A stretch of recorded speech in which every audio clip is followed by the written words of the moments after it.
1971 Indo Pak വാർ നിങ്ങൾ ഓർക്കുന്നുണ്ടോ? ഒരു മുന്നറിയിപ്പും കൂടാതെ പാകിസ്ഥാൻ മിലിറ്ററി നമ്മുടെ ഇന്ത്യയെ ആക്രമിച്ചു. എന്നിട്ട് മടി പതറാതെ ഇന്ത്യ തിരിച്ച് ഫുൾ ഫോഴ്സിലും പാകിസ്ഥാനെ തിരിച്ചാക്രമിച്ചു.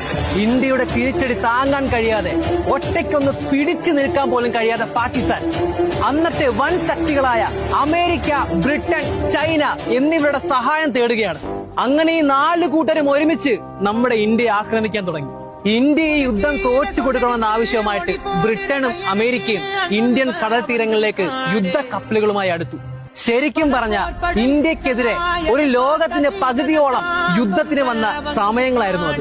എന്നാൽ നിസ്സഹായരായി ഒറ്റപ്പെട്ട് നിന്ന് നമ്മുടെ ഇന്ത്യയെ സഹായിക്കുവാൻ അന്ന് ഒരേ ഒരാളെ ഉണ്ടായിരുന്നുള്ളൂ, റഷ്യ.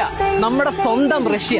അന്ന് ഇന്ത്യക്ക് വേണ്ടി ഇന്ത്യയെ ആക്രമിക്കാൻ വന്ന ആ 4 രാജ്യങ്ങളുടെ വിദ്വേഷം റഷ്യ സ്വയമേ ഏറ്റെടുത്ത് ഇന്ത്യയെ സപ്പോർട്ട് ചെയ്യാൻ വന്ന ദിനങ്ങളായിരുന്നു അന്ന്. റഷ്യയുടെ യുദ്ധവിമാനങ്ങൾ, പട്ടാളക്കാർ, കപ്പലുകൾ, മുങ്ങിക്കപ്പലുകൾ എന്ന് വേണ്ട റഷ്യയുടെ മിലിറ്ററി ഫോഴ്സിലുള്ള എല്ലാമായിട്ട് റഷ്യ ഇന്ത്യയുടെ തീരപ്രദേശങ്ങളിലും കടലിലും നിരന്നു. എന്നിട്ട് റഷ്യയുടെ ഒരു പ്രഖ്യാപനമുണ്ട്: ഇനി നിങ്ങൾ ഇന്ത്യയെ ആക്രമിച്ചാൽ അത് റഷ്യയെ ആക്രമിക്കുന്നത് പോലെയാണ്. അതുകൊണ്ട് ഈ യുദ്ധം ഇവിടെ വെച്ച് അവസാനിപ്പിക്കുക, അല്ലെങ്കിൽ അത് നിങ്ങളുടെ നല്ലതിനു വേണ്ടിയാകില്ല എന്ന് റഷ്യ പറഞ്ഞതും പാകിസ്ഥാൻ ഇന്ത്യക്ക് മുമ്പിൽ കീഴടങ്ങുകയാണ് ഉണ്ടായത്.